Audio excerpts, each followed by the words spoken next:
Kama ufikie malengo batakucheka. Hasa beba na kuvunjamo wanatakaka mkuwe sawa sawa nabo. Juu usikuwe sawa sawa nabo. Fanya vyenye habataki ufanye. Kama ni kitu kitakwaza watu lakini hakikwaze Mungu au ukosee Mungu, kifanye. Hauko esklave wa vyenye watu watasema juu yako. Lakini utaishi kufuatana na vyenye Mungu iko naona nafanya. Kama ni vya mzuri kazana navyo. Mungu abadilishe anwani zenu. Niko naongea na mwenye aliteseka miaka na miaka. Mwisho ya mateso ni leo, mwanzo ya raha ni leo. Mwisho ya kilio ni leo, mwanzo ya ushuhuda ni leo. Mwisho ya kubakia chini ni leo, mwanzo ya kuinuliwa ni leo. Ukweli huweka mtu huru. Yohana sura 8 na mstari wa 32. Nanyi mtaifahamu kweli, nayo hiyo kweli itawaweka huru. Ukweli wa Biblia unaleta uhuru wa kiroho na wa maisha. Neno la Mungu ni safi na la kuaminika. Zaburi sura 12 na mstari wa 6. Mwanzo sura 32 mstari wa 24 mpaka 13. Watusomee. Na tunasoma Mwanzo 27 mstari wa 41. Leta usomi kwa jina la Yesu. Amen. Yakobo akakaa peke yake. Ndiyo. Na mtu mmoja akashindana naye mweleka hata alfajiri. Ndiyo. Naye alipoona ya kuwa hamshindi, alimgusa panapo uvungu wa paja lake. Ndiyo. Akateguka uvungu wa paja la Yakobo alipokuwa akishindana naye. Akasema, niache niende, maana kuna pambazuka. Akasema, sikuachi usiponibariki. Sikuachi usiponibariki. Kama Biblia ni yako utaweka kistari pale, unasema pale kwa banasema sikuachi usiponibariki. Akamuuliza, jina lako ni nani? Akasema, Yakobo. Akamwambia, jina lako hutaitwa tena Yakobo, lakini ila Israeli. Ndiyo. Maana umeshindana na Mungu. Ndiyo. Na watu. Nawe umeshinda. Ndiyo. Yakobo akamuuliza akasema, niambie tafadhali jina lako. Ndiyo. Akasema, kwa nini waniuliza jina langu? Akambariki huko. Ukisoma pale mzuri, malaika hakumfunulia jina lake. Alimuuliza, juu ya nini unaniuliza jina yangu? Bali amwambie jina. Akabariki tu Yakobo pale bila kumwambia jina. Ndiyo. Yakobo akapaita mahali pale Penueli. Maana alisema, nimeonana na Mungu uso kwa uso, na nafsi yangu imeokoka. Amen. Amen. Tunaweza chukua nafasi. Alafu ile shairi ndogo ya Mwanzo 27 41 watufanyizia hayo haraka. Biblia inasema hivi. Ndiyo. Esau akamchukia Yakobo kwa ajili ya yule mubaraka, ya ule mbaraka babaye aliyombarikia Esau. Ndiyo. Akasema, Esau akasema hivi moyoni. Esau akasema moyoni mwake. Ndiyo. Siku za kumulilia baba yangu zinakaribia. Maana siku za kufa kwa Isaka zinakaribia. Ndipo nitakapomuua ndugu yangu Yakobo. Amen. Nataka nizungumuze, nifundishe kuhusu funguo 5 zinazoleta jina mpya. Funguo 5 zinazoleta jina mpya. Ukweli huweka mtu huru. Yohana sura 8 na mstari wa 32. Nanyi mtaifahamu kweli, nayo hiyo kweli itawaweka huru. Ukweli wa Biblia unaleta uhuru wa kiroho na wa maisha. Neno la Mungu ni safi na la kuaminika. Zaburi sura 12 na mstari wa 6.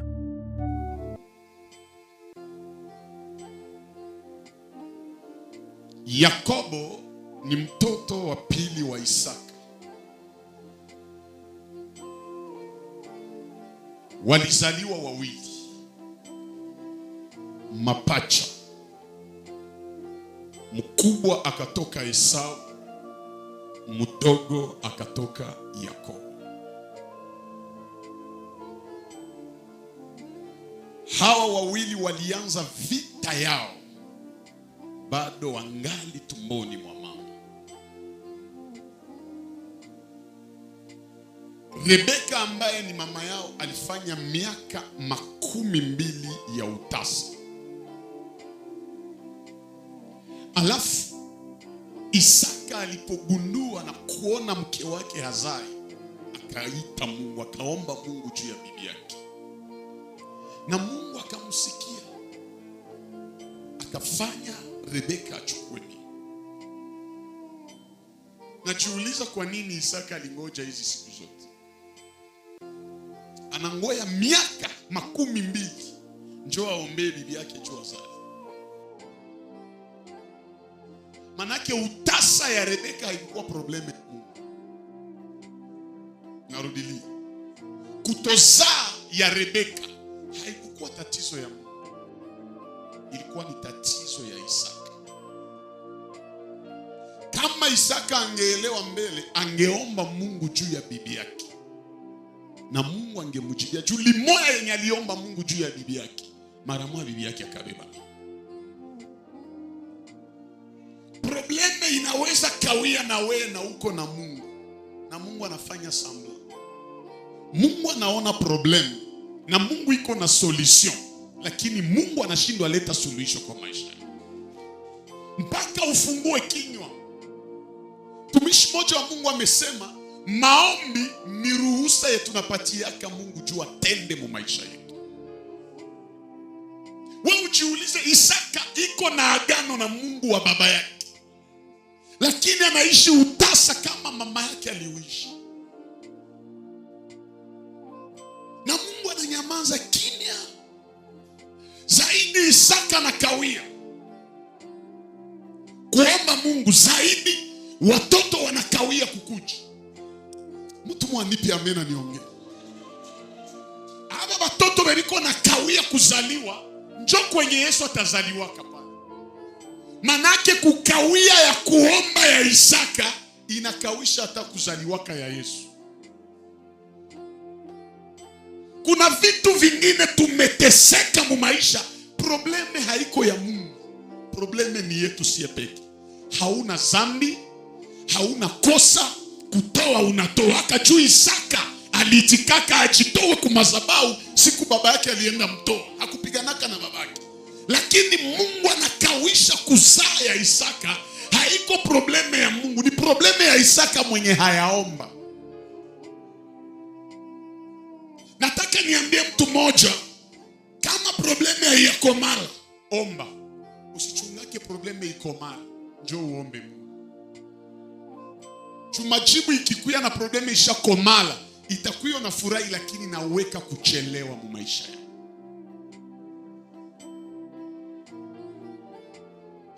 Wakati Rebeka nabeba mimba ikamsumbua, mpaka Rebeka akasikia mubaya, akasema na bebe ya mimba nini? Kumbe omwe singebeba mimba. Mwanzo 25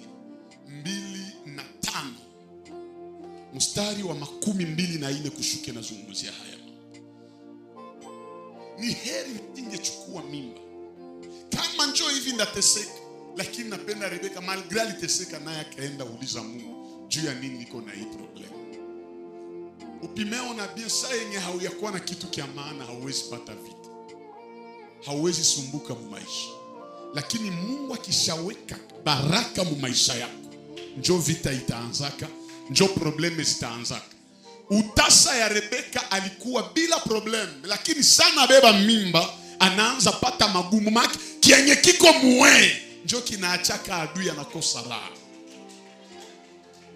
Lakini hata adui asimame ae, jinsi uko na kitu ya Mungu, hakuna atakayesimama kwa ajili ya kukizuiza kisitimiliki. Ingalao magumu ambayo limupata Rebeka, hakuavorte, mimba haikutoka, hakuna kuzaa mubaya, hata shetani asimame ae, jinsi uko na ahadi ya Mungu, afunge asifunge, utaishi matimiliko ya ahadi ya Bwana. Niko naongea na mtu mtu ambaye ameona vitu vinaharibika, watu wanakusimamia, magumu inasimama, ile ni ahadi. Kama kuna kitu cha Mungu kiko ndani yako, ndio maana ile vita inasimama. Mwenye hana kitu ya maana mu maisha yake hapatake vita. Kama wanakupigaka vita ni juu Mungu iko na mpango mzuri juu ya maisha yako. Kuna kauli tuliambiwa samani, mti yenye haina matunda hawaitupiake majiwe. Lakini mti yenye iko na matunda wanafanya nini? Kama watu wanasumbuka juu yako ni juu walishaona uko na kiasi special.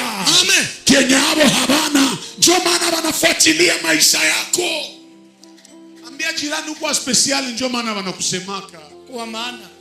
Mwambie uko wa maana, ndio maana wanafuatilia maisha yako. Koko pima, ona bien, kila mwanafuatilia maisha yako anakuwa wa chini yako. Kila mwanapiganisha maisha yako ni wa chini yako. Magharibi ya leo Mungu akuinue yuru ya maadui yako. Amen. Akupandishe juu ya maadui zako katika jina la Yesu. Sukuma.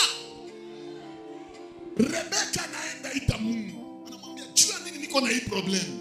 Njoo Mungu anamwambia problem yenye naacha unasumbuka mtumbo ni juu uko na taifa mbili mtumbo yako. Make vita yako haiko ya watoto, vita yako ni ya mataifa. Kuna tofauti kati ya mtoto na taifa. Mtoto ni wa mtaifa, lakini taifa ni wengi wanakusanya taifa. Mungu asikupatie baraka mtoto, akupatie baraka taifa.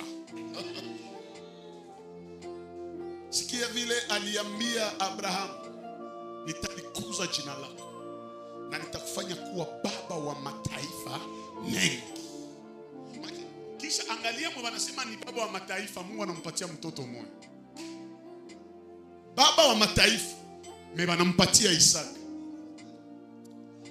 Niongee nisiongee? Rebeka hata unaenda kwa hospitali watakwambia uko na mimba ya mapasa. Baba yake na wale wa mapasa haiko mtu, ni taifa. Tuyenjo ahadi ya Mungu mu maisha ya Abrahamu. Mungu aliahidia Abrahamu kama mtoto mwenye atazala ni taifa. Hasa naye akioa batoto yake nabo ni mataifa.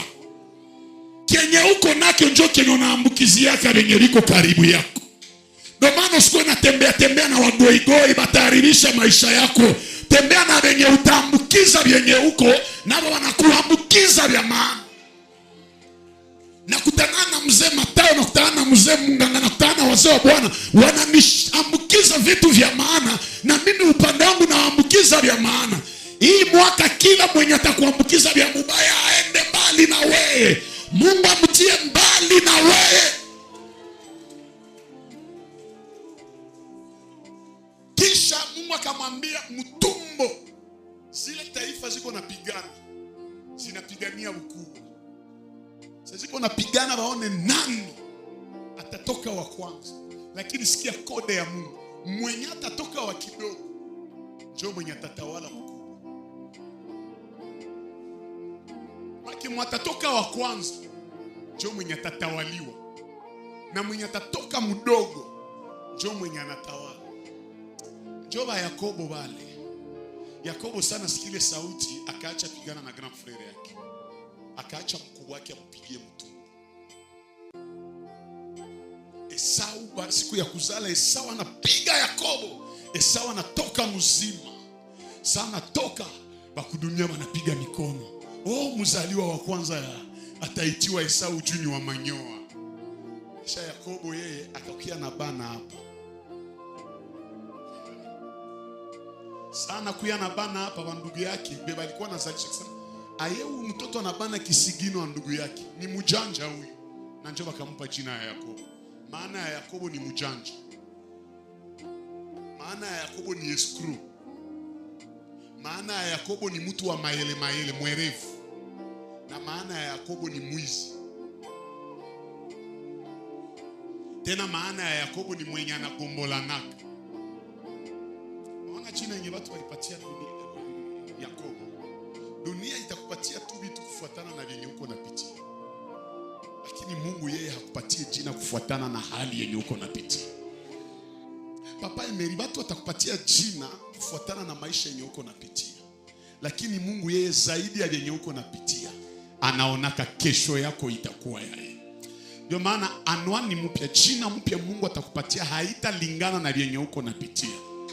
Ukikuwa maskini watu wanasema ni maskini. Ukipitia tabu watu wanakupatia jina ya tabu. Ukipitia mateso watu wanakupatia jina ya mateso. Lakini Mungu yeye anaonaka zaidi ya vile vyote vinaweza pitia sai. Bwana asifiwe. Kwa hiyo Yakobo akaitika atoke wa mwisho, lakini akuye na kitu kia maana. Kutangulia haina maana kama hauna vitu ya maana. Usijitie mbele na hauna vitu yenye watu viko natafuta. Kuwa nyuma lakini uhakikishe uko na vyenye watu wanatafutaka. Ukikuwa na kia maana hata hawakuone, wewe njoo watatafutaka, wanaacha webalikuya mbele yako. Sijui kama kuna mtu yuko anisikia. Ambia jirani usipiganie ukubwa. Ukubwa hailipake kitu. Pigania vya maana. Vya maana vinaweza kupatia fasi yenye mkubwa alikuwa. Sijui kama tuko pamoja. Mimi naruka Yakobo na Esau. Saba naanza koma. Yakobo akakuwa wa kuikala kunyumba chini ya hema. Esau akakuwa muwindaji. Baadaye Yakobo akakuwa tu kuikala muhema, lakini akakuwa pia mchungaji wa manyama. Esau ni mfanya nini? Muwindaji. Yakobo yeye ni nani? Mchungaji. Ukijifunza hapa utaona wote liko na kazi ya kusogelea manyama. Tuko pamoja? Mmoja anasogelea manyama juu ya kuziua. Mwingine anasogelea manyama juu ya kuzitunza.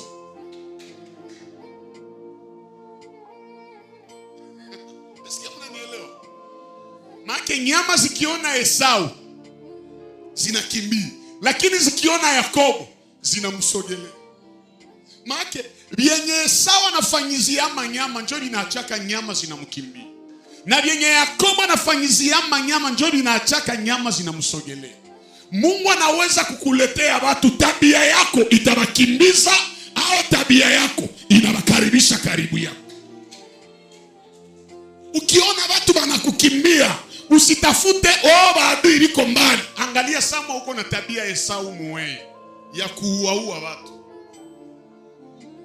Kuna wengine wanaua watu kwa kuwasengenya mbaya, kwa kuwashuhudia uongo, kwa kukuwa na uchoyo. Hivi vitu yote haviwezi acha watu wanakukaribia. Ishi mzuri na watu, sababu wale unaowatunza ni wale watakuwa baraka yako ya kesho. Hamunielewe mzee? Zile nyama zenye Esau alikuwa naua, kumbe mpla ya Mungu ifo Esau awindake nyama juu babake amubariki.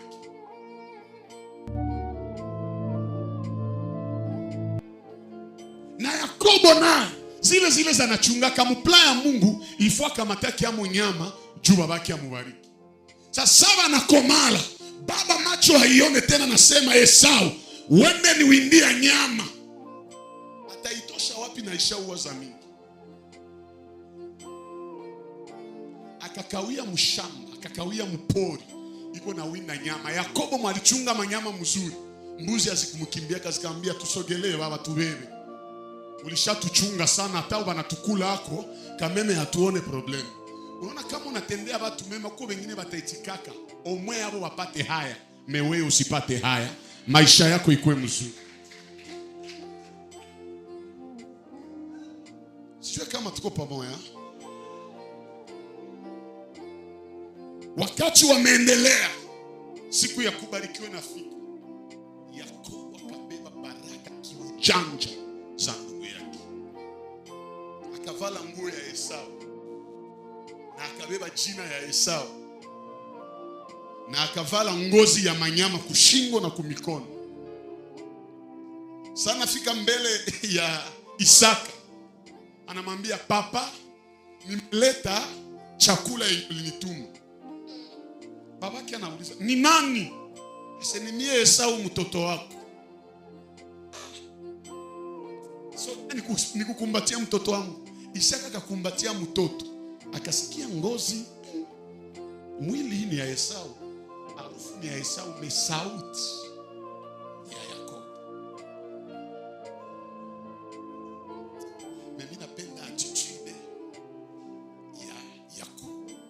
Yakobo alijua nikienda kwa jina langu mbele ya baba sitapata baraka, nikienda na nguo zangu sitapata baraka, nikienda na mwili yangu, ngozi yangu, sitapata baraka.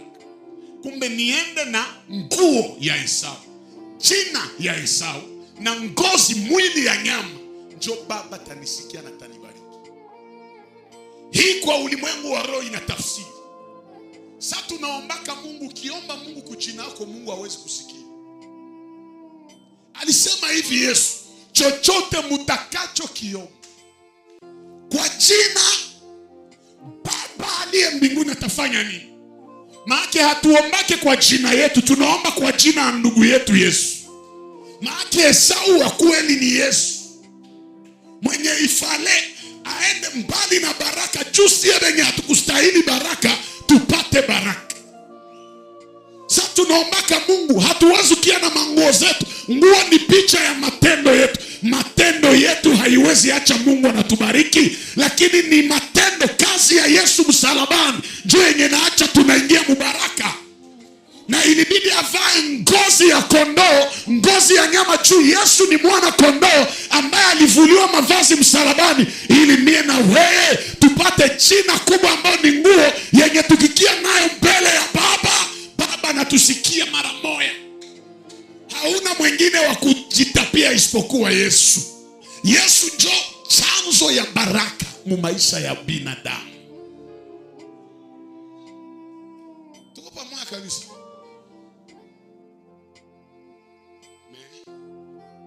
Ile ni kiroho kawaida, maisha kawaida. Yakobo alifanya kosa ya kuiba baraka za Mungu wake. Na kesho ndabaonesha kama saa yenye Isaka anamuita anaanza tangaza baraka, kesho ndabaprove gisi yote ile waliambia Yakobo na kimoya hakukuishi. Hakuna hata kimoya kilitimilika kwa maisha yake. Kesho ndabaonesha. Amen, amen. Chua baki akamwambia, sogea mtoto wangu. Akisema harufu ya mwana wangu ni kama harufu ya shamba lililobarikiwa na Bwana. Akamwambia, Mungu na akupe wingi wa umande wa mbingu na akupatie uzao wa udongo kwa wingi, nafaka kwa wingi. Kisha akasema mataifa wakutumikie na wana wa mama yako wakuinamie. Ase mataifa watumikie Yakobo, Yakobo ndio atatumikiana. Ase wana wa mama yake wamuinamie, yeye ndio akapigiaka Esau magoti mara 7.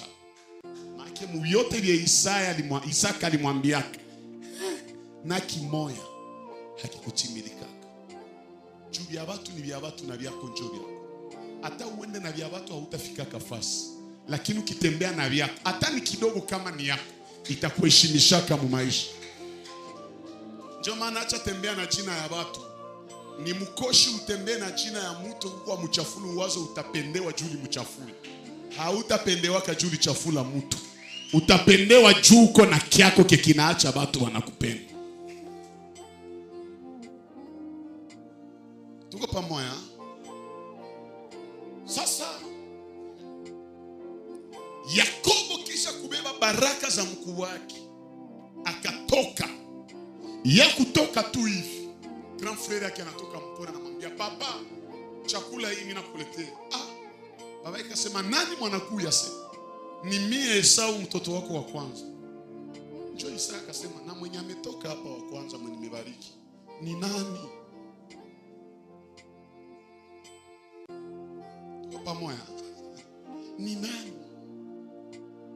Njoo Esau akasema, maana chumu ulipatia Yakobo jina ya mjanja Yakobo, ndio maana nilifanyizia hivi. Esau akakuwa na hasira na chuki juu ya ndugu yake juu ya baba. Njoo Esau akasema hivi moyo wake, na wakavijua akasema, siku vyata kufa ndaua Yakobo ndugu yangu. utaisema bien. Kwa watu hapo sifena Mungu zake kuambia atakuua, kimbia. Juu ukifanya resistance anakumaliza. Unaweza kuwa na ahadi ya Mungu, unawaza ahadi ya Mungu itakuepusha na mauti. Tumikia Mungu katika roho na haki. Unatoka hapa wanakutadiria mwanangu unaenda Ulaya. Kisha unasikia masasi kuna lia pala sema Aisha nipatia unabii. Biblia inasema mwana wa ahadi ya kufe utahamishwa mbele ya wakati. Ukiona hatari kimbia. Kukimbia haiko ujinga. Mwenye anakimbia juu ya kuchunga vya maana ya kesho mtu mwanipe amena niongee. Ambia jirani mgongo haina haya. Si mnajua kama kukufa ya Yesu ndio alituokoa. Yesu alijua akikufa na angali mtoto hata okoa mtu. Saa yenye Herode anaamua kuua watoto yote, Yesu alibakia. Alisema mimi niko na ahadi ya kuwa mkombozi wa dunia. Alifanya nini? Tena kakimbilia wapi? Mnakumbuka Isaya alisema ole kwa wale wanaokimbilia wapi? Yesu akaitika akuwe kondane na andiko ya Isaya, lakini aponyeshe maisha yake. Ambia jirani ukiona hatari kimbia kama huna nguvu. Omwe kucheke ashona shindwa lakini umechunga kesho yako. Kesho yako ni ya maana kuzidia leo. Sijui kama mimi nasema mwa niko nasikilika kabisa. Mwingine Shetani fa nini utakufa. Ukipingana habashindanake na mwenye yuko na nguvu kuzidia. Ukiona tu anakuzidia nguvu kimbia uende jiprepare. Siku unapata nguvu njoo ukipigana naye. Na ukijitia mbele ya mtu na hauna nguvu, ngumi mweta kuhamisha. Utasikia kusema siwezi kufa, unagusa mkono inavuka fyu. Mbona mkono unapita? Unaanza ona wa malaika ulishaenda zamani. Hapana mnirudisha aliyatimilika. Bana kuambia ujinga wako njoo likuuisha. Ifalo na kimbia pale. Kuna wengine kama hauyakuwa na nguvu wakimbie. Timunaona Yesu mbutoto. Basi Yesu mbutoto anaambia Yusufu na Maria wakimbilie Misri. Si bakamkimbiza. Alikimbiaka mfalme nani? Merci. Siku Yesu alikomala mwingine Herode akasimama. Hapa Yesu akaona nishakuwa na nguvu. Herode akatuma watu mwambie Yesu aache fujo atoke aende. Yesu akakumbuka kama nilikimbiaka Herode mbutoto ni jusi kwa na nguvu. Hapa Yesu akasema mwende ambia ule hiyo. Mwambie ule mbweha aniache nitumike leo, kesho na siku ya 3 ndamaliza kazi yao. Banaza Yesu mbona ulikimbiaka wa Herode mbutoto leo unabapinga atawajibia tu ningebaki amu mtoto angeniuaka. Ifale nikimbia hapa nishakuwa na nguvu ya kupigana naye, mimi naweza shashambuliana naye. Usipambanaki na mtu mwana kuzidia nguvu. Itika tu kama ungali mzaifu juu uende jientraîner. Siku unakia na nguvu njoo utaweza pambana naye. Tuko sawa? Yakobo akakimbia, wazazi wakamkonseye Peti. Grand yako kwa sema takuua, kimbia. Yakobo alisema sitakimbia juu nishabarikiwa. Akakimbia. Akaenda Padan Aram kwa myomba yake Labani. Ya kushangaza Yakobo kaishi kule miaka 12. Lakini roho mbaya ya Esau kwa Yakobo haikumalizika. Mwana kuchukia atakuchukiaka tu siku zote. Hakuna vyenye utafanyaka juu mtu akupende. Mwenye anakuchukia hata umfanyizie vyae. Ukibifanya njoo anakuchukia tena sana. Njoo maana we hawakupendi achana nao. Banana na wenyewe banakupenda. Njoo ya maana hii. Tuko pamoja. Yakobo alisha komala. Miaka 12 wameachana na Esau. Alishakawia kwa Labani myomba yake na bamu kwa yake. Akaamua arudie juu babake anakufa. Arudie kwao. Juu aende zika babake. Na aende timiza ahadi zenye alisemaka na Mungu wakati yenye alipita Bethel. Yakobo saiko munjia. Akaambiliwa kama Esau njia yenye Yakobo iko napitia yako Esau anakuya na basoda 100 juu bapigane na Yakobo bamuue. Yakobo akasema wangu linaishi hapa leo. Maana grana ya sawa kama nilimwiba baraka, mbona hata sikuishi baraka zote ziliniambiaka? Juu Yakobo alitumikia Laban, na Laban akamkoroga kabadilisha salary ya Yakobo mara 10. Yakobo aliteseka hivi wakati ya mwisho njoo Mungu akamuonea huruma, akamunyang'anyia mali kwa Laban. Yakobo sasa iko narudiko na batumishi mingi, nyama za mingi, babibi 4 na watoto 11 ya banaume na banamuke na bajakazi mingi. Yakobo akajua nikisema nipigane na Esau sitakufa mipeki, ndauisha aba wote wengi wananizunguka. Pardon, uko najua kama ukishakuwa na watu, probleme yako inaweza ingiza watu problem. Yakobo sana nataka tufunza nini? Pali ni sakrifia aba watu yote, omwe mipeke nijisakrifia. Bora niokoe maisha ya watu. Mwenye wataita suja haiko mwenye alipigana na watu, lakini ni mwenye alipigana juu watu wiliko nyuma yake wapone. Yeye alumie juu wa nyuma yake basilumie. Tuko pamoja? Yakobo akagawula watoto na wazazi yao, manyama lwao, batumishi na manyama, bamama na watoto yao. Kisha kawaambia mubaki hapa, mimi najitenga nanyi. Sheria fungulo ya kwanza ya kupata jina mpya ni kujitenga. Sema na mie kujitenga. Mungu hawezi kupatia jina mpya na ungali na watu mingi mingi. Sababu wale watu ni vizuizo kwa Mungu kutimizia yenye iko navyo na panga kwa maisha yao. Sasa ukitaka Mungu afanye na wewe kitu kikubwa, jifunze kuishi na kujitenga na watu. Ukiungana sana na watu, utasahau wakati ya kutengeneza urafiki yako na Mungu. Lakini ukiungana sana na Mungu kwa kujitenga na watu, utapata utukufu kwa uwepo wa Mungu inakuletea watu ya maana. Ambia jirani, juu upate jina mpya, jua jitenga. Kuna vitu kaza wa kaza vya kujitenga navyo. Kitu cha kwanza cha kujitenga nacho ni tabia yenye naachaka uendelee maisha. Kuna vitendo tunafanya vinafaidika kwa maisha yetu, lakini kuna vingine tukivifanya vinatuua njozi. Kwa hii nakushauria, Mungu hawezi kupatia jina mpya na hauyaacha tabia fulani, hauyaacha matendo fulani, hauyaachana na watu fulani. Uko mkanisa lakini umekalaka tu mkikundi ya wakutetana, bakutafuta tu makosa kwa watu. Unasahau kama mtu hawezi kosa juu haenee, hakamiliki. Vile vile ule uko na mteta, njoo vile na wewe wanakuteta kafasi nyingine.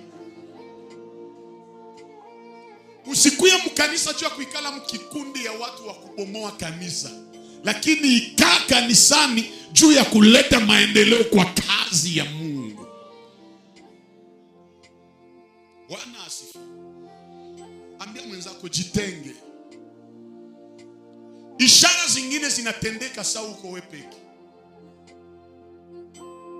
Unawaza Daudi angekuwa na watu, Mungu angemletea simba na dubu. Daudi akipiga simba na dubu baiue na watu, Daudi hatasema niliua, atasema tuliua. Maana utukufu, sifa za ushindi ya kuua simba na dubu hazitaisha kwa Daudi yeye peke, zitaenda kwa watu yote. Na uko matambia Daudi, kama uliua ni juu tulikusaidia. Ndio maana kuna watu wengine Mungu anapendaka atutenge nao, juu sasa tutaishi muujiza, basi jitapaki aseme kama viko vile, kama uliko vile ni juu yetu si. Yakobo alijitenga. Kujitenga na watu haimaanishi hata wasemeshaka tena. No, anajua saa hii ni saa ya hatari. Omweni jitenge nao juu nitafute vya maana zaidi. Haba nikiikala nao hawatanisaidia kitu, hawatanimalizia probleme yenye niko nao na Esau, lakini kijitenga mi peke ndaikala ni wazi. Manake nini mzee? Sawa, uko katikati ya watu nashindwa kwa wazi, lakini ukijitenga inakupatia wakati ya kukaa ili ufikirie ufanye nini ili upate suluhisho. Ukikaa sana na watu watakuletea mawazo na kuchanganya kichwa na akili, lakini kama unaikala, kama unataka fanya kazi unaona vinakatala, usiendelee juu vimekatala, usikazane, urudie nyuma, uikale kwanza, jifunze, ujue juu ya nini niko nafanya hivi haviendeki. Mwaka yako, miaka zako zote zinakuwa kazile zile. Kisha ulikuwa mwaka jana njoo vile uko leo, na mwaka kesho litakuwa vile vile. Wewe ni yule yule jana leo. Unataka kuwa mpinzani wa Yesu? Ikala fasi moja, jitenge kwanza. Wale waliofanya mambo makubwa ni wale waliishi maisha ya upweke, wakajitenga na watu. Bwana asifiwe. Umweba kuite wa kiburi, lakini unajua najitenga juu nijipatie valeur. Ukionekana sana mbele ya watu, samani yako inashuka. Lakini ukipotea, siku tatokea batatamani bakuone. Unajua nini tunatamani yaka tuonake Yesu siku moja? Ni juu tunamuombaka na tusikiaka, lakini hatuonaki. Nani malishaona Yesu na macho hapo? Niache mikrofoni sasa. Yesu na macho. Kama ulishaona Yesu ni wa maono, na kwa taarifa yako ule wa maono haiko njoo Yesu. Macho ya mtu haiwezi ona Mungu, atakufa. Ukweli huweka mtu huru. Yohana sura 8 na mstari wa 32. Nanyi mtaifahamu kweli, nayo hiyo kweli itawaweka huru. Kwa hiyo wanaona Yesu waishaona mfilme hapa. Njoo mwenye unataka.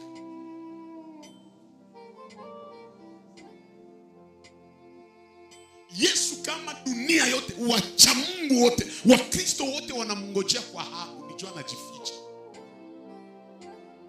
Ukitaka uwe wa valeur, jifiche. Ambia jirani, ukitaka valeur yako iongezeke, jifiche.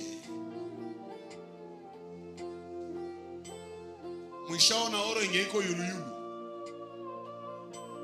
Oro yote juu ipate, utachimba na sumu milimita kuangukia yako na kufa, na oro inabakia na valeur yake haitabadiliki, na bakia sawa.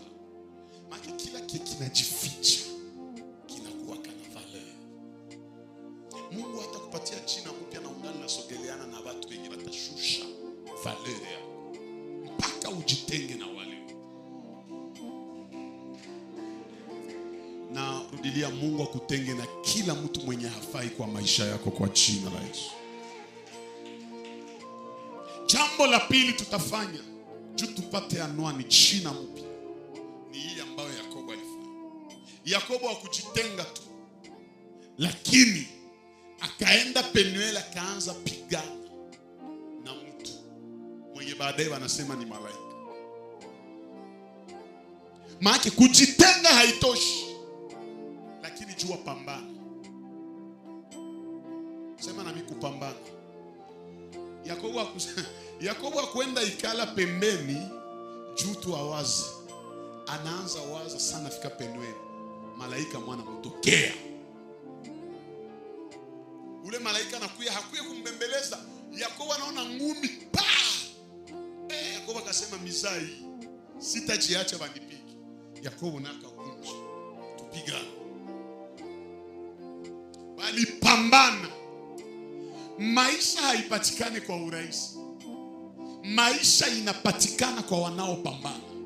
Hata Yesu mwenyewe alisema ufalme wa Mungu unapatikana kwa urahisi. Sebebiko na batarishi ufalme wa mbingu ni benyeliko afanya nini? Bana itafuta kwa nguvu. Ukikuwa mzaifu hakuna ufalme wa Mungu yenye utarizi. Mbingu inatuexige tujue pambana. Hata maisha hautaifaulu bila kupambana. Maana ilishukaka mjangwa tu kwa watoto ya Israeli, lakini Yesu akakia tosha watu wa mawazo ya maana. Yesu alimalizali ya mana. Yohana 8 anasema hivi, nafikiri 48 kushuka. Anawaambia hivi, bazazi yenu balikula mana jangwani na habiko tena, lakini mie njo mana iliyoshuka kutoka mbinguni.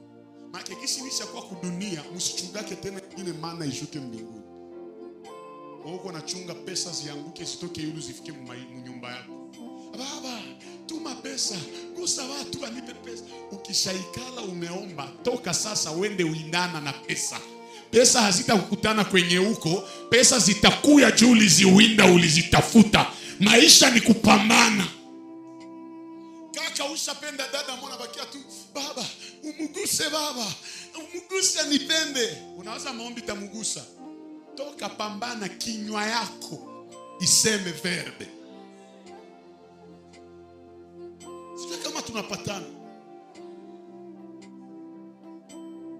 Nani muniambie nani mwishaendelea na naikala fasi moja?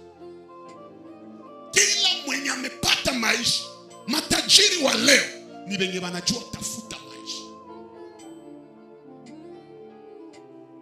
Omwe uchafuke juu ya pesa, lakini sote zipata zitakutakatisha. Sio kama unanisikia. Sisema uchafuke juu ya pesa juu ufanye vya mbaya. Hapana, ile ni mapesa ya bushenzi. Pesa za damu ya watu haiko pesa, ni laana. Lakini fanya kazi yenye watakucheka. Kazi gani hii? Lakini unajua mnacheka kazi, lakini sasa ndapata pesa. Hamutacheka pesa. Maisha ni kupambana. Mon frère, ma soeur, Mungu amekupatia neema ya kuimba. Pambana mkuimba. Tumika. Usibakie tu kuimba vya watu. Wakati ingine kuwa na compose nyimbo zako. Leo kuko strategy mingi za kujulikana mudunia. Uko na Android yako, tafuta tu ring light, kuwa na tia uma live pale. Siku ya kwanza utaona tu 0 view, siku ya pili view moja. Itafika wakati watu wanaanza kutafuta. Kama mlikuwa hamjue, mzee Matayo hawamtafute tu juu ya kuhubiri, na kwa wengine wanapenda wamuone juu ya dance yenye anapigia kama. Mimi nasema uongo mzee? Sasa wana wazi ile kupiga dance ni Roho Mtakatifu, nguvu njoo anatumia. Roho iko ndani, lakini sana anza kuleta kuwa omwe kwa mewatu batamutafuta. Sasa hii dunia yote kuisha kwa wa mzee Matayo wa mingi mkusifu Bwana. Wa mingi baisha kwa pale. Atakwambia naye mzee hauchoka kisa moya moya.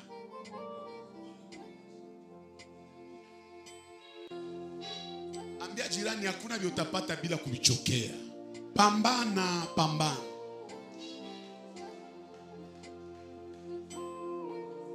Wakati ya Mungu kuletea vitu kubure haikuwake tena. Wakati ya Mungu kuletea vitu kubure, mimi narudilia, haiko tena.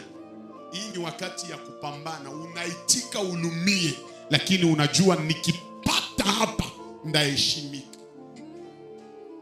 Na funguo ya 3 yenye takusaidia, jina mpya ikuye. Yakobo hakupigana tu, lakini walimuvunja. Sema na vikuvunjika. Mungu hawezi kupatia jina mpya na hayakuvunja. Tena ona kwenye Mungu alienda vunja, Mungu hakuvunja mkono, Mungu hakuvunja mguu, lakini akavunja kiuno. Mungu hakuvunja mbavu. Anajua Yakobo yuko na wanamke, sina besoin ya kuvunja mbavu yake. Eva alitoka mbavu ya Adamu. Sitavunja mbavu ya Yakobo juu yuko deja na wanamke. Sitavunja mguu yake juu asikwe kilema, lakini ndamuvunja viuno. Kwa nini anatafuta viuno? Na kuambia bakikuvunja hapa, hii parti yote inakuwa paralize. Hautatembea tena, utaenda uko na tambara sanyoka. Malgré kuvunjika ya Yakobo ndio kwa mimi napenda hakuacha. Manake nini? Ukitumikia Mungu hautaishi raha, utavunjika moyo. Lakini juu upate jina mpya, kazana malgré banakuvunja. Yakobo alivunjika, lakini hakuacha malaika. Sema siwezi vunjika kisha nibakie vile vile. Sitakuacha mpaka malaika anaanza mbembeleza, niache niende. Malaika Yakobo anamwambia sitakuacha usipo nibariki. Nitaka niambie mtu moya, mkazi ya Mungu batakuvunja moyo. Ukiomba Mungu utavunjika moyo. Wale walio wajinga wanaachaka na balisha vunjika, lakini masujaa atavunjike moyo aye, anajitia moyo na anakazana tena. Unatoka kuholi, umejaza na upako ya Mungu, unarudia kunyumba Bwana na kupiga mangumi. Asisitaki tena nikone ukanisa. Kesho asubuhi unalamukia tena mapambazuko. Ukikazana hivi inatrouble Mungu. Mungu anakuwa oblige achilie baraka mu maisha yako.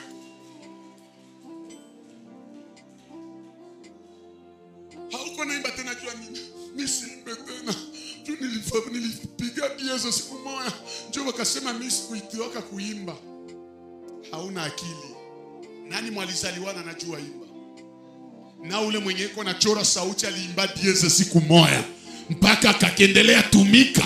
Kama ujifunze kuwa na moyo wa kuvumilia, kusiporte makuu, hautafika mbali zaidi. Mungu anapenda wale ambao wana moyo ya kuvumilia. Bakuseme mubaya uko nasikia usijibiane, lakini kazana na vyenye uko nafanya. Ya maana ni kufikia resulta ya bien. Ambia jirani kazana. Hata bakuseme ae. Si anapenda jionesha. Sijue na nini hana uyana. Enda piga tilo bien. Jipambe bien. Jitengeneze. Watu yote habata kuitikaka. Ukitaka upate chakula ya kuvimbisha, ujue kama utaishi hicho chakula ya kuvunjishwa moyo. Bana kuvunja vunja. Muniambie Bartimayo angefuataka maneno ya walimvunja moyo. Nyamaza kimya. Usimsumbue Bwana. Nyamaza kimya huko kipofu. Bartimayo akaelewa nyie mko na macho, mko naona vya misioni. Ndio maana mnaniambia ni nyamaza. Beba takuvunja moyo ni wenye maisha yao iko bien. Mimi na wewe maisha yetu haiko bien. Tusifuatane na wenye maisha yao iko bien. Uko muina kivale. Kuko wenye liko na bandugu yao bulaba na batumia makuta. Utaishi sawa sawa naye.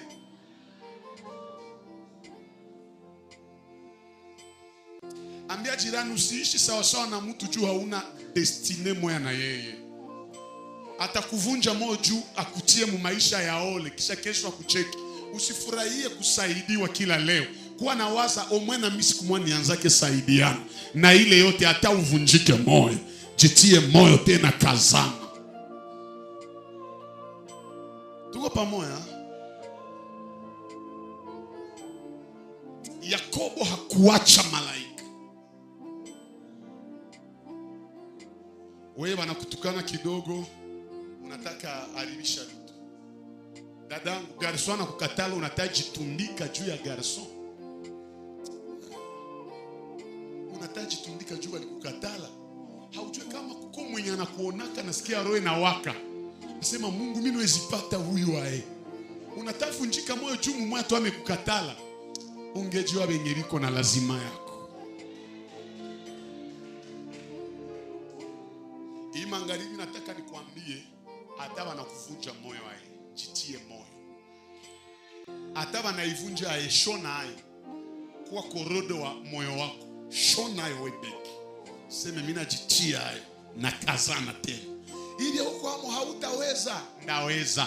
Naweza yote katika yeye anitiae nguvu. Maneno ya wanadamu itatuvunja. Hautakosaka batobija na basanibalati na basansheribe na basrabshake. Hautabakosaka. Batu benye batakusumbua.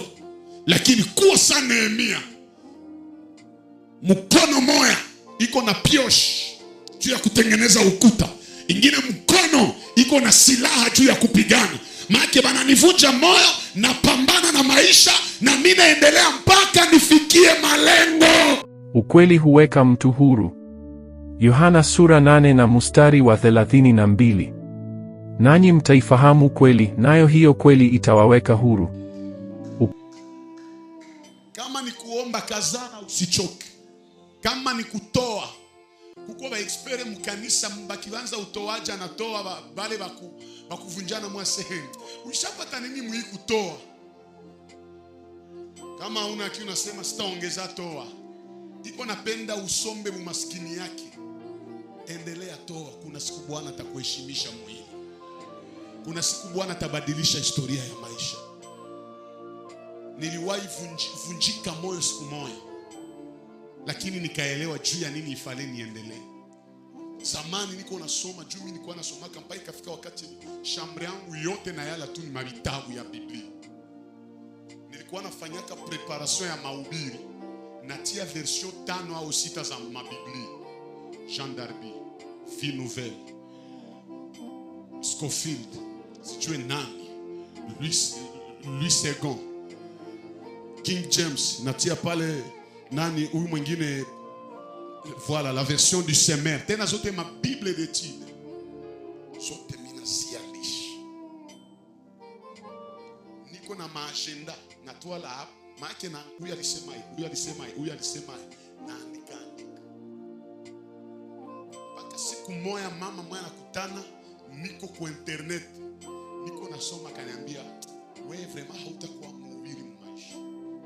Wewe tulikusoma vya watu hawezi chunga roho kufunulia. Hautakuwa mhubiri. Ikaniluma. Ni siku moja banaita ule mama aende uhubiri. Akaambia protokoli yake babebe masilabisha zangu bila kunilomba. Nikajiuliza. Alisema mimi napendaka ni uhubiri vya watu. Inafika yeye abebe vitabu yenye niko nayo. Je, nikaelewa maki aliona ile vitabu inaweza msaidia.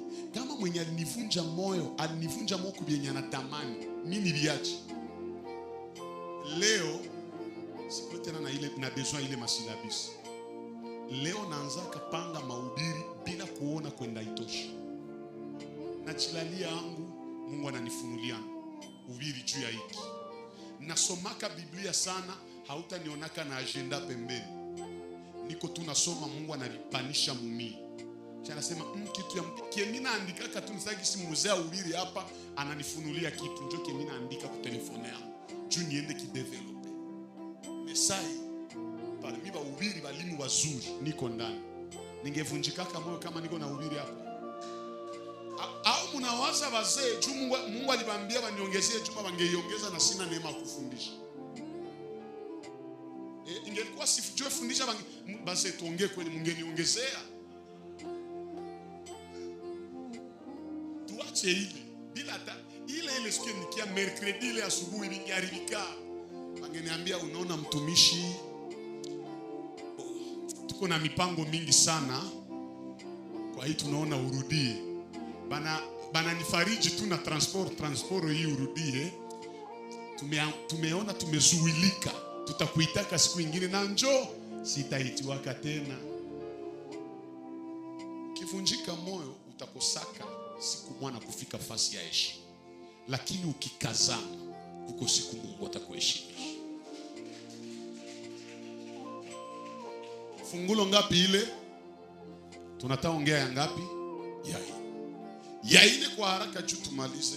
Kisha niongee na 5 tumalize. Ya ine ni Yakobo malaika anamuuliza Mungu. Kisu nasema hautaniacha kama sikubariki. Jina yako nani? Tuko pamoja? Jina yako nani? Ile njo teste ya nguvu ya maisha yako.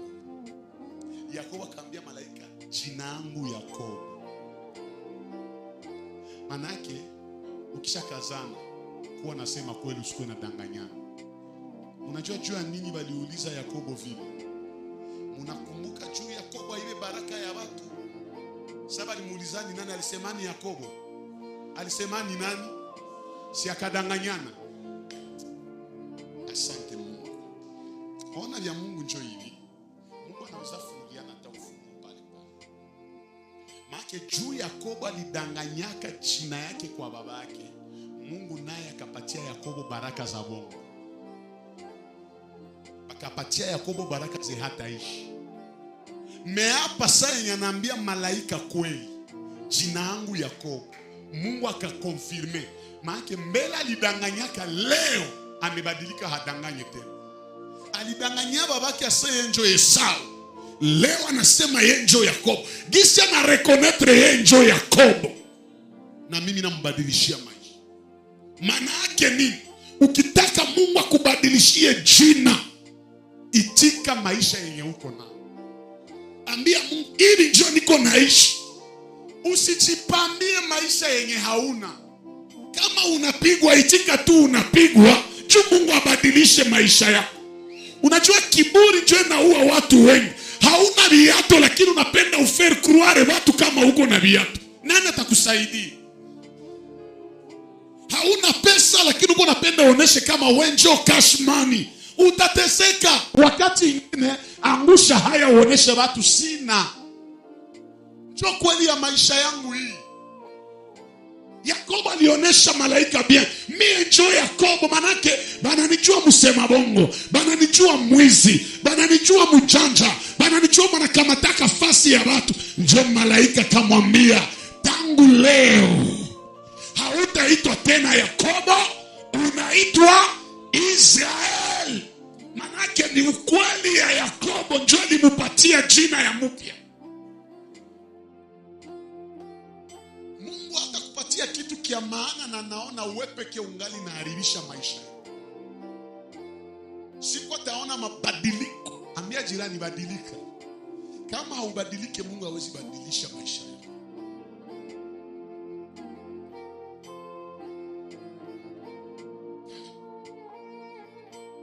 Njoo Yakobo akamwambia,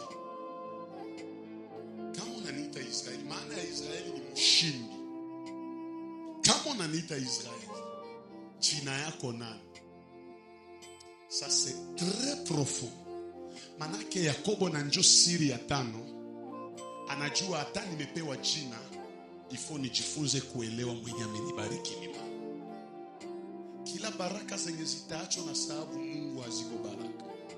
Baraka nzuri ni zile zinakusukuma kuelewa Mungu upya. Amunielewa. Niambie na kusi jina yako. Ndio vile Yakobo aliambia malaika.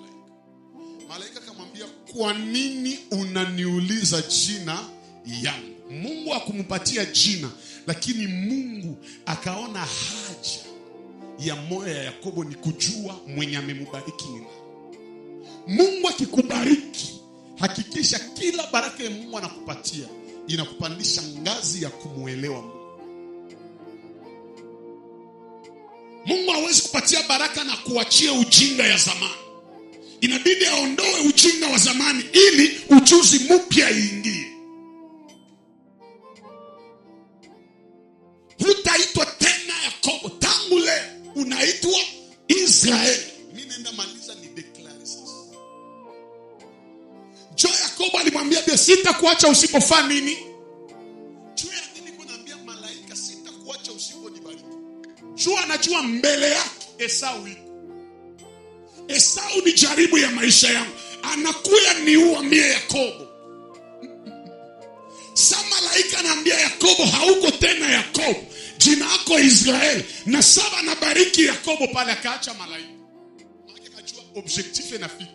Hapa mimi siko tena Yakobo. Nimeitiwa nani? Israeli. Akatoka iko na boite. Iko naenda anajua hata mimi navunjika, siko tena Yakobo, niko Israeli. Saba naonana na Esau. Esau hakumfanya kitu juu ya nini? Juu Esau alijua probleme yenye niko nayo ni mie na Yakobo. Nilikuwa na conflict na Yakobo, lakini mwenye iko mbele yangu haiko Yakobo, mwenye iko mbele yangu jina yake Israeli. Nipe amena niongee pia sasa.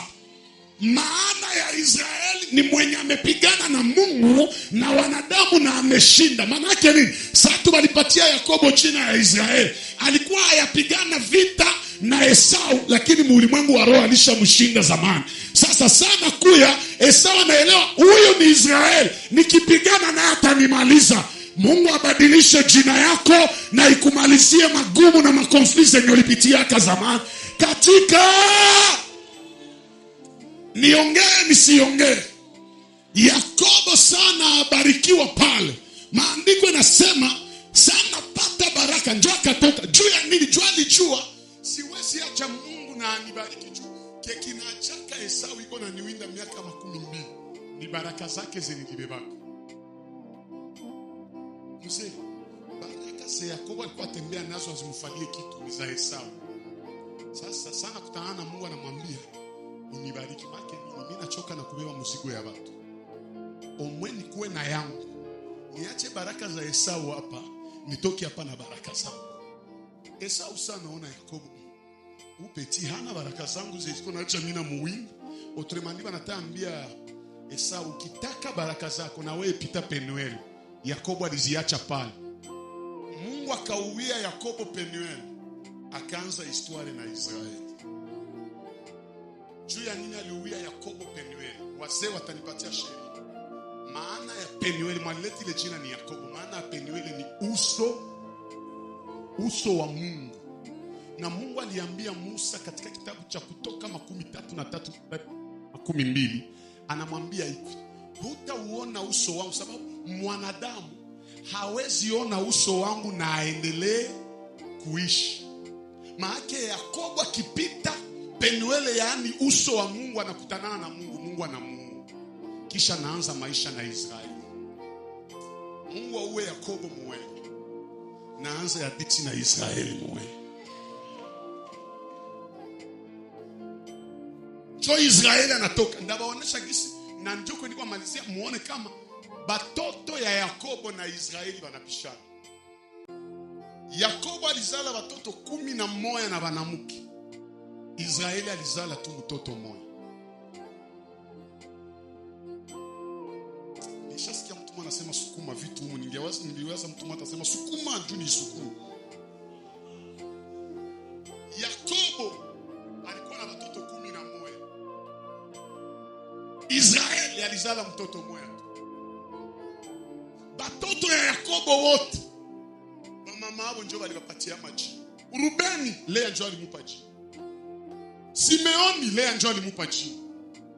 Lawi Lea njoo alimupa jina. Yuda Lea njoo alimupa jina.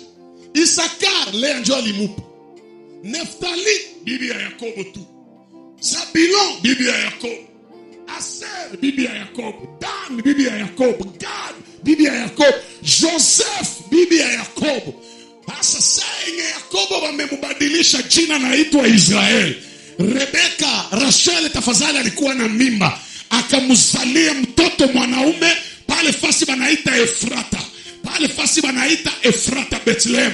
Sasa iko nazala mtoto anataka kufa, akasema mtoto batamuita Ben-Oni, make mtoto wa uchungu yangu. Sasa Israeli anafika akaona no, kama Yakobo alikuwa anaacha mama wapatie watoto majina, mia Israeli sitaacha Ben-Oni, akamuita Benjamin. Maana Yakobo hapanake identite, lakini Israeli anaweza pana identite. Juu ya nini? Juu mwenye Mungu alibadilishia jina, naye anaweza badilisha jina kando yake.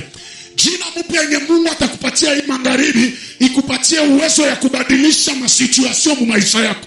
Niko naongea kama ulikia hapa maskini, ubadilishe umaskini kuwa utajiri. Ulikia na magonjwa, badilisha magonjwa kuwa uponyaji. Ulikia na upangai, badilisha upangai kuwa na uwenyeji. Mungu akikupatia jina mpya, lazima na wewe uanze badilisha mazingira. Ninaona watu ambao watabadilisha historia ya familia, watabadilisha historia ya Nakivale, watabadilisha historia ya jamaa zao, watabadilisha historia ya vizazi. Kama ulikuwa na jina ya mateso, rudia na jina ya raha. Abonnez-vous, aimez et activez le cloche de notification.